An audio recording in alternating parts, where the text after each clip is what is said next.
Welcome back to Just Chattin', and this is the series of videos we do on Thursdays and now Sunday nights for the entertainment of our viewers.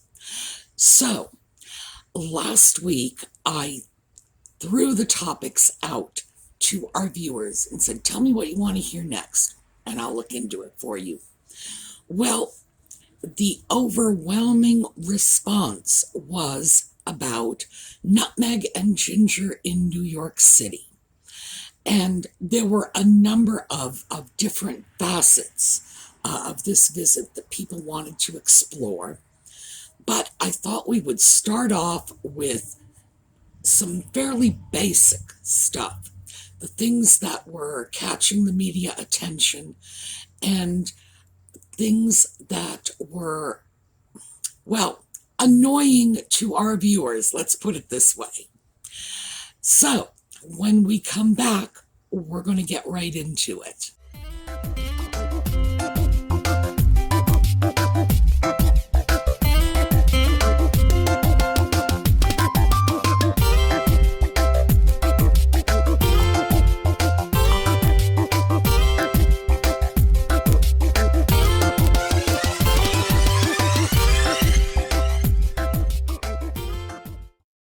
So I'm going to read you a representative comment.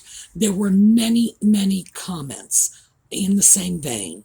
This is just the one I chose. This is from Chrysula Loanu, and I hope I'm pronouncing that correctly. Please forgive me if I'm not.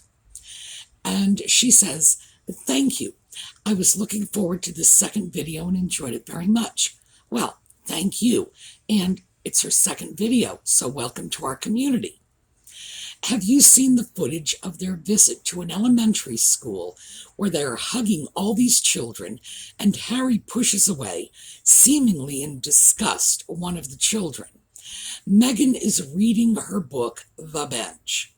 All this is reportedly being filmed by Netflix. These children are being used as props for their profiteering. I didn't think you can film other people's children in this way. What about COVID restrictions, about hugging, etc.? Would love to hear your thoughts on this. Well, I did track down those videos of Harry shoving the child. And there's some bad news. It wasn't just one kid, it was two. And yes, he roughly shoved those two children away. Now, the video is all over the internet, but I'm giving you a link in the video notes that's just directly below this video to one of the sources, because this is a YouTube program that's put out by this adorable little kid. I guess he can't be more than 12 or so. He's got these big Harry Potter glasses. He's just cute as you please. And I will time index the video for you so that you'll know where to look. The great thing about this video is, and if you don't catch it the first time around, let me suggest that you watch the segment a second time with your eyes closed and your ears open, because you will clearly hear a man in the background telling Harry to, and I quote, get the f*** out of here. The media has presented this as anti-vaxxer heckling. No, not at all. It is exactly what it sounds like. A local resident of that community telling these people to get out of their kids' school, their kids' schoolyard, go back where you came from. Nothing could be more clear. And of course, I start to finish with this whole episode, I just find nothing that doesn't leave a bad taste in my mouth. First of all, these little children were hugging Harry because they were invited / encouraged / instructed to do so. Little children don't just go up and throw their arms around strangers. That's not in New York City anyway. That just doesn't happen. Harry has his arms outstretched, inviting the children to come and hug him. And as soon as the photo op is over and the crowd starts objecting, shoves these two little ones away. Gosh, that's appalling. I mean, it really is. What did the children do except what he invited them to do by holding his arms out to them, by hugging them back? Yes, of course, there are concerns about the pandemic. These children are under the age at which they can be vaccinated. They are not vaccinating children this young. So these are children who are obviously susceptible to COVID. Yes, people are wearing masks, but come on. That sort of a complete disregard for social distancing, especially with a population that is susceptible because they are not vaccinated, well, that's unconscionable. Also, let's take a look at the picture. So, just so you can get the full scope of it. All right, notice the picture.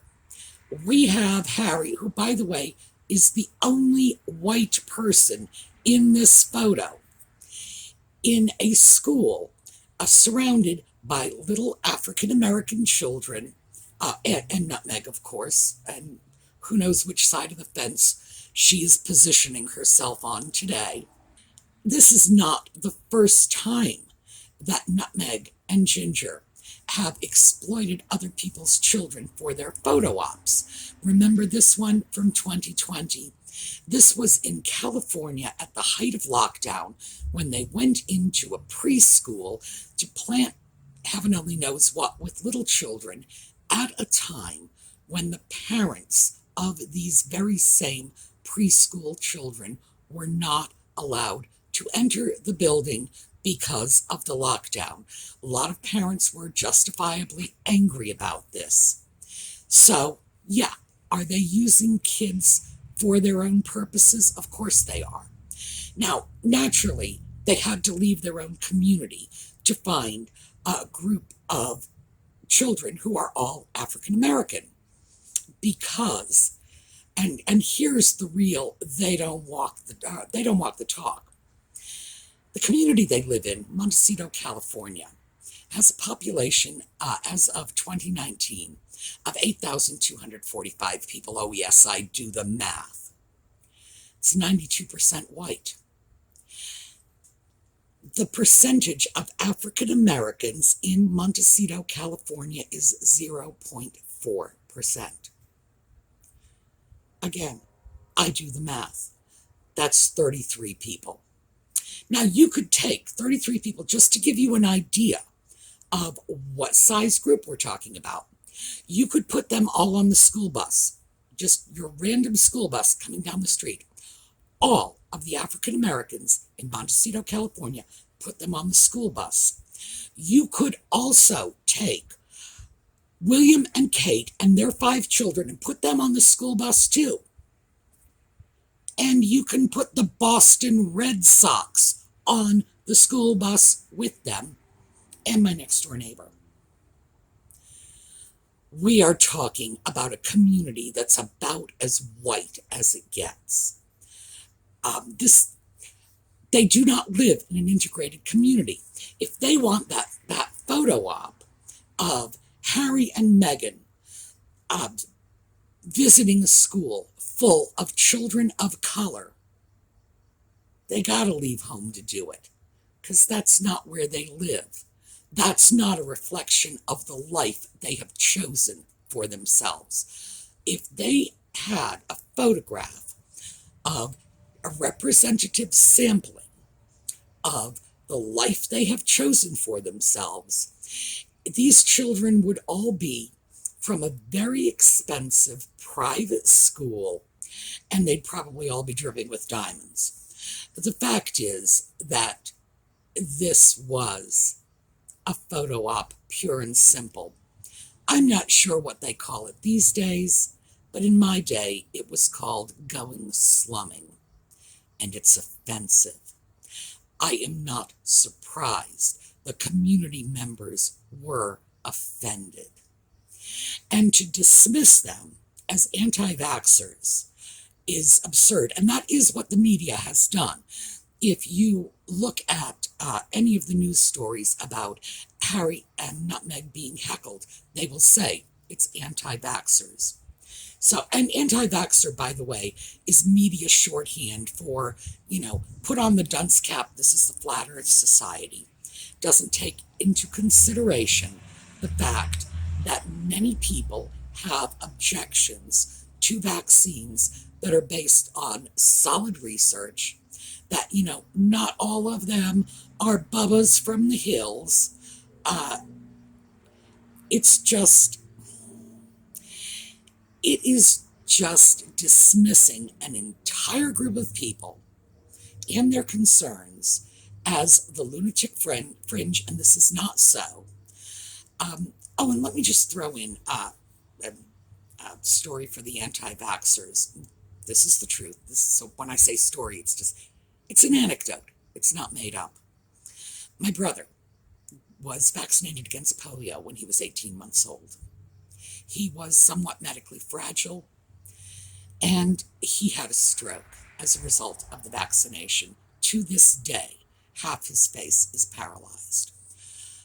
If someone says to me, I have a concern about vaccinating my children, I still remember holding my baby brother and seeing him like that, which was... Sorry about that. I had to cut because I get very emotional when I think back to that time of my brother's reaction to the vaccine. He was just a baby. He was a tiny little creature who was medically compromised by a vaccination. However, some years after that, I did ask my mother if she had it to do all over again, would she have vaccinated him? And her response was, would you rather he had polio? Well, I wouldn't, obviously. So there's more than one side to this vax or no vax issue. And I can see them both because I have that nasty personal experience. But the idea of dismissing a member of a community who is complaining that the rich folks from California are getting on their private jet, swooping into his community to exploit the children of his friends, his family, possibly even his own children, for photo ops, to just conflate that with anti-vaxxing and throw his legitimate concerns into the trash heap is very offensive to me. This was a member of a community speaking out against what he saw happening. And good for him for doing so. And shame on the media for not taking that seriously. So, that's my take on the whole photo op with little minority children. Just, how can that not leave a bad taste in your mouth? Especially knowing that Harry and Meghan would get back on that private jet and go back to their all-white, la-la, rich community, and those little children are long in their rear view. Oh, and by the way, I understand that the charitable donation they made to the school, in addition, of course, to Nutmeg reading her book, thereby retarding those children's progress in English for heaven only knows how long, and we'll get into that in a minute, was 2 boxes of vegetables. Wow. I also understand that they made a $25,000 contribution to feeding the hungry, which is pathetic when you consider that she probably had well in excess of that on her back in terms of her wardrobe. So $25,000, no. For people with their money, that's pocket change. That is not a contribution worth mentioning And that's even assuming it was actually Nutmeg and Ginger's own money. The money undoubtedly came from contributions made by people, just regular folks through their little not-for-profit foundation. Next up, Netflix. Was this film for Netflix? Now, this is speculative. We cannot know for sure because obviously there's no way to know for sure because we're talking about something they may be doing for use in the future. So until they actually use the filming, we can't say this is what they were doing. However, there's plenty of photographic evidence that Harry was wearing a wire. You can see it. They're all over the internet. All you have to do is Google Harry New York City wire, and you'll see the photographs. And Nutmeg, in a very sort of peculiar fashion choice, spent the entire trip, here you go, wearing these large, bulky coats that people are speculating may well have hidden equipment. Now, ordinarily that may not seem all that odd, except the weather in New York was about 80 degrees. So, way too hot for coats like that. And if I can direct your attention to the photo in the middle, you'll see a man wearing a purple shirt. He's in his shirt sleeves because, it's 80 degrees. That is a person who had been identified by the Daily Mail as an employee of Homeland Security. The man identified himself as a Homeland Security employee. So, for those of you who were saying, who paid for this? Where's the money come from for this little whirlwind tour of New York? Well, look in the mirror, because Homeland Security is paid for by the American taxpayers. So if they had Homeland Security providing their personal security for this trip, we're paying for it. Sorry, but it is what it is. The Netflix connection, I don't know. They had a videographer in tow, and that person has been photographed. And keep in mind, same thing, just Google Harry Meghan New York City videographer, and you'll see pictures of this person filming. Was it filmed? Was it recorded? Yeah, undoubtedly. For what purpose? Who knows? Maybe Netflix, maybe something else. The bottom line is, Nutmeg and Ginger will not open their own front door unless somebody's picking up the tab for it. So, is it likely? I would have to say yes. But again, speculative. We cannot know for sure. All right, so back to the bench.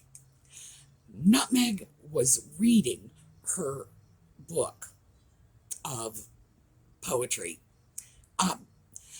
When I say that, I'm thinking of the great poets in English literature and thinking, gosh, if they could only hear me call this poetry, they would be rolling in their graves.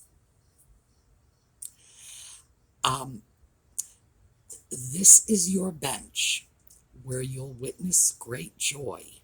From here you will rest, see the growth of our boy. Direct quote from the book. Okay, now let's pull this apart, because this is one of the things I like to do. This is your bench where you'll witness great joy. Well, you're not going to be experiencing the joy, are you? You'll be witnessing it. That means it's someone else's joy. So, what kind of message is that sending? From here you will rest. When you rest from something, now the preposition is entirely superfluous. When you rest from something, well, actually it's not superfluous. It negates the meaning of the sentence. When you rest from something, I'm going to take a rest from watching YouTube videos. Does that mean I'm going to watch YouTube videos? No. It means I'm going to do anything but watch YouTube videos. From here you will rest means you are going to be away from the bench, which is clearly not what I think she thinks she was saying. See the growth of our boy. That's not even, it's a sentence fragment. By the way, when I copied this out into Microsoft Word, everything was underlined in green as sentence fragment. See the growth of our boy. Well, from here you will rest, period. I'm assuming. There was no period, but there should be a period. See the growth of our boy. A demand, like the Dick, Jane, and Sally book, See Dick Run, See Dick Play, We Like Dick. Oh, I'm sorry. That, by the way, is a quote from the Dick, Jane, and Sally readers that I grew up with. See Dick Run, See Dick Play, We Like Dick. I swear to you, when I was a child, 6-year-olds all over the country were dancing around saying, we like Dick. You couldn't get away with that today. There should have been some sort of punctuation following from here you will rest. And remember, from has to go. Here you will rest, semicolon maybe, period. See the growth of our boy. That's obviously an imperative command. The very idea that any responsible elementary school teacher would allow something with such crap grammar to be read to their students is just frightening. I personally think it would probably take several weeks to undo the damage of a lesson like that. But, by the way, that's all I have ever read of the bench. Once I got past that, I was like, I can't do this. I can't. I cannot read any farther. It's like a physical impossibility. This is the crap she was reading to impressionable little children while Harry was sitting on the floor squirming around with them, because even someone with his limited attention span is clearly incapable of focusing on such bad rhymes. What in the world? This was clearly nothing more than an opportunity to gain headlines, to attempt to establish themselves as world influencers on some sort of global scale. And it has to be global, because they're talking about vaccine equity, whatever the devil that means. Vaccines, COVID vaccines in the United States are available to anyone who wants them free of charge. If they have the vaccine available, you can get it. Now, in the early stages, when they had limited supplies of the vaccine, they were going to high-risk populations first, which is as it should be. But now, anyone who wants the vaccine can get it free. So when we talk about vaccine equity, it's not an issue in the United States. Is it an issue in the rest of the world? I don't know. If it is an issue in the rest of the world, then that is a political issue, because we, as citizens of the United States, really have no business telling the rest of the world what they ought to do. Didn't we learn that from Star Trek? I mean, I think we did. The prime directive: let people control their own development as a society and stop interfering in their politics. But, it's not Meghan Ginger. They're going to interfere in something. So it looks to me like this was just generating publicity in conjunction with this Time magazine cover to establish themselves as global influencers. I have no idea who they are influencing.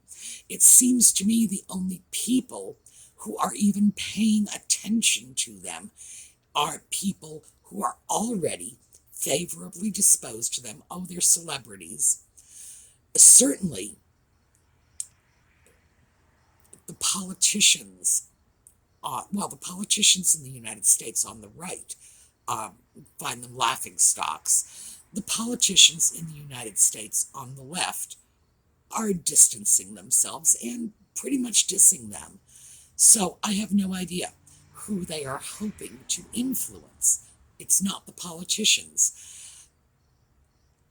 I would have to say, bottom line is, I think it is just another one of their ploys to try to remain relevant.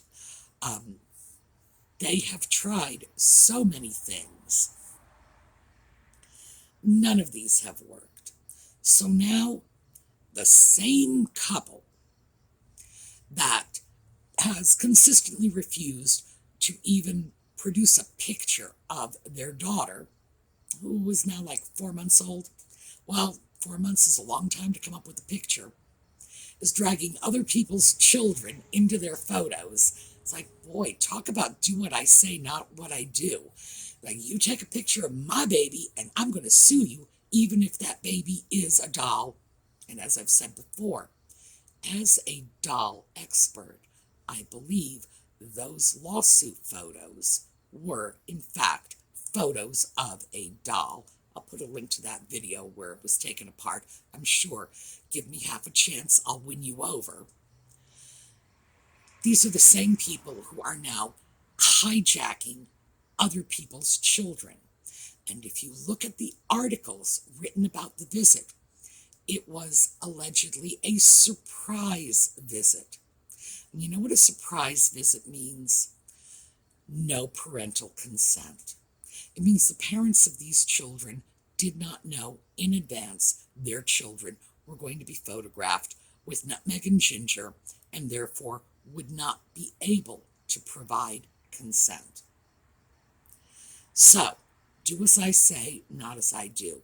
What we're looking at is people at the absolute pinnacle of hypocrisy, exploiting other people's children to advance themselves. Wow. Scary stuff. No wonder people were interested in this. And by interested, I don't mean, oh, let's see what Nutmeg and Ginger have to say today. I mean saying, how do they get away with this? How does this happen? Who's paying for it? What's the point? What's the agenda? Well, I think the agenda will reveal itself in time. I think the point was publicity, exposure, photo ops. And I think the underlying message, and this is where I'm really troubled, is these little children in Harlem deserve less protection from the media than our children. And we are fine exploiting them, but don't you dare exploit our child, who is inherently better than your children and therefore entitled to more protection. Wow. And I don't know how anybody can walk away from this whole incident with any other impression other than the fact that their children are entitled to a higher standard of care, protection, and respect than the children of Harlem. No wonder people were telling them to get out of town. All right, that's what I have for you today. We will be back on Sunday night with another episode of Just Chattin', and of course the thrifting videos on the weekend.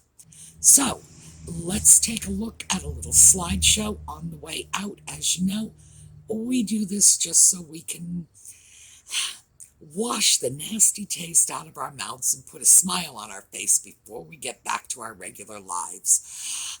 As always, your comments are very, very welcome. The videos, contents are determined by what you want to talk about. All right, see you next time.